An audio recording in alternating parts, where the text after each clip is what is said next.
આપણો વિષય છે જગત બંધ, જીવન ખુલ્લું. આપણે સૌ જાણીએ છીએ કે આપણે જે કોરોના વાયરસની પરિસ્થિતિમાંથી પસાર થયા, શરૂઆતમાં 2-3 મહિના લોકડાઉનની પરિસ્થિતિમાં રહ્યા અને અત્યારે અનલોક છે પણ રિસ્ટ્રિક્શન સાથે છે, જેમાં આપણી પેઢીએ ક્યારેય ન જોયું હોય, ન અનુભવ્યું હોય એવી બધી વાત આપણે જોઈ અને અનુભવી. આપણે જોયું કે લોકડાઉનના પીરિયડમાં જગત બધું બંધ થઈ ગયું, વેપાર ધંધા બંધ થયા, સામાજિક કાર્યક્રમો બધા બંધ થયા, કોઈ પરિવારના વ્યક્તિગત પ્રસંગો બંધ થયા, વળી આવન જાવન મિત્રો કે સગાવાલાના ઘરે તે પણ બંધ થયું. આ બધી જ એક વાસ્તવિક પરિસ્થિતિનો સામનો આપણે બધાએ આ કોવિડ-19ની પરિસ્થિતિમાં કર્યો.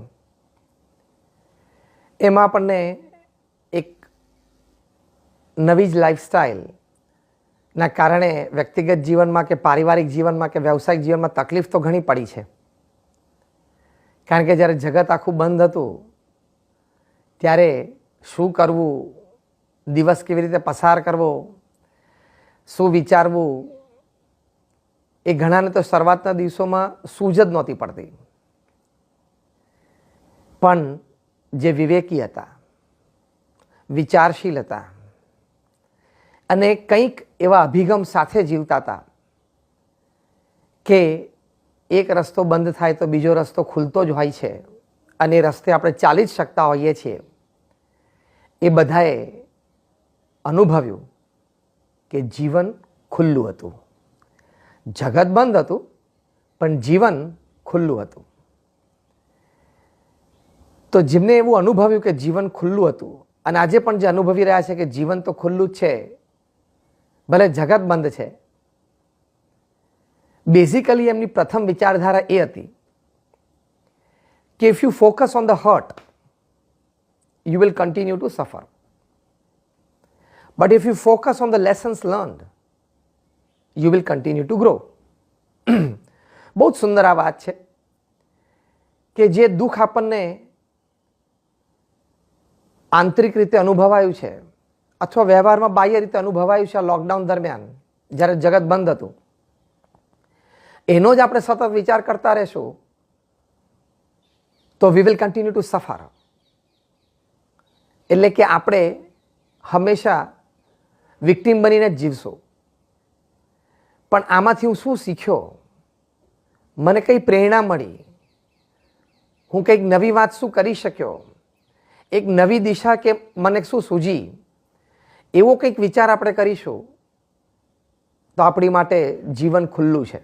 You will continue two grow. આપણો વિકાસ ચાલુ રહેશે. આ એક હકીકત છે. તો જગત તો બંધ રહ્યું પણ આવી વિચારધારાના અભિગમથી જીવન ખુલ્લું રહ્યું. આપણું જીવન પણ હંમેશા ખુલ્લું રહે એની માટે પ્રથમ મોટો વિચાર આપણે એ કરવાનો છે કે what did I learn, what positive change I made in my life, where did I grow, where did I improve. આ લોકડાઉનની પરિસ્થિતિમાં, કોવિડ-19ની પરિસ્થિતિમાં એક નાનો પોઝિટિવ ચેન્જ હું વિચારી શક્યો મારા જીવનમાં, મારી આદતોમાં, મારી વિચારધારામાં, મારા અભિગમોમાં, મારા વર્તનમાં, મારા સંબંધોમાં, પારિવારિક સહવાસમાં, કે જેને લઈને હું જ્યાં છું ત્યાંથી એક કદમ સારો મનુષ્ય બન્યો, સારો પિતા બન્યો, સારી માતા હું બની, સારો સંતાન હું બન્યો, સારો પડોશી બન્યો, સારો મિત્ર બન્યો, સારો પ્રોફેશનલ પણ બન્યો. Everybody had a chance to grow. કોવિડ-19 actually gave you a chance to grow. એ પોઝિટિવિટીથી જો આપણે રહ્યા તો જીવન ખુલ્લું. એ પોઝિટિવિટી ના રહી અને ક્યાં આવી ફસ્યા અને કેવી પરિસ્થિતિ આવીને માથે બેઠી છે, હવે તો શું થશે, એવું વિચાર્યું તો જીવન પણ જગતની સાથે બંધ થઈ ગયું. બહુ જ એક સુંદર વિચાર છે કે you become a prosperity thinker, don't become a poverty thinker. હંમેશા સમૃદ્ધતા જ વિચારવી, કાલની સવાર મારી માટે નવી આશાઓ લઈને આવવાની જ છે. કાલ સવારનો સૂર્ય જે ખીલશે એ મારી માટે એક નવી તક લઈને આવવાનો જ છે. કાલે સવારે હું મારા બેડરૂમની બારી ખોલું અને પહેલું કિરણ જે સૂર્યનું અંદર આવશે એ મારી માટે કંઈક આશા લઈને આવશે. કાલ સવાર is really going to be a good morning for me. આવા વિચારો છે એને પ્રોસ્પેરિટી થિંકર કહેવાય. અને જે પોવર્ટી થિંકર હોય એટલે હંમેશા ગરીબાએ જ વિચારે કે કાલે શું થશે, હવે હું આ પ્રશ્નમાંથી કેવી રીતે બહાર નીકળીશ, મારે તો દરવાજો જ બંધ થઈ ગયો, હવે શું થશે, એમ કરીને નિરાશામાં ધકેલાઈ જાય, એ હતાશામાં ગરકાવ થઈ જાય. તો એ પોવર્ટી થિંકર છે. કહેતા એ હંમેશા ગરીબાએ જ વિચારે છે. તમારે તમારું જીવન ગમે તે પરિસ્થિતિમાં ખુલ્લું રાખવું હોય, જગત ભલે બંધ હોય, તો you have to be, it is a must, mandatory કે you have to be a prosperity thinker. Never ever become a poverty thinker. As simple as that.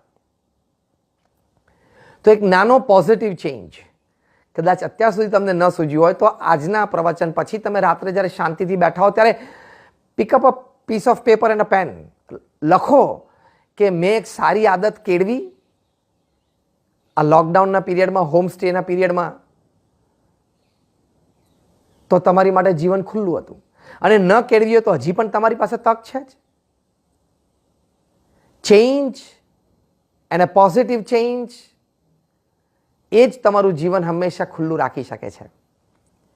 1986ની સાલમાં જ્યારે સ્વામિનારાયણ અક્ષરધામ ગાંધીનગરમાં બંધાઈ રહેલું, એ વખતે અમારા અત્યારે જે વર્તમાન ગુરુહરિ છે પરમ પૂજ્ય મહંત સ્વામી મહારાજ અને સંતોનું એક વૃંદ એ અક્ષરધામમાં આપણે વિશેષ કેવી રીતે પ્રદર્શનો ગોઠવી શકીએ, પ્રસ્તુતિ આંતરરાષ્ટ્રીય કક્ષાની કરી શકીએ હેતુથી વિશ્વ પ્રવાસે પધારેલા. દરેક દેશોમાં ત્યાં સારા મ્યુઝિયમ્સમાં આ પ્રદર્શનો તે જોતા, એ મ્યુઝિયમના ક્યુરેટર્સને પણ મળતા, એની સાથે ચર્ચા વિમર્શ કરતા. એવી રીતે પરમ પૂજ્ય મહંત સ્વામી મહારાજ અને સંતો જર્મનીમાં ત્યાં સ્ટટગાર્ડ પધાર્યા.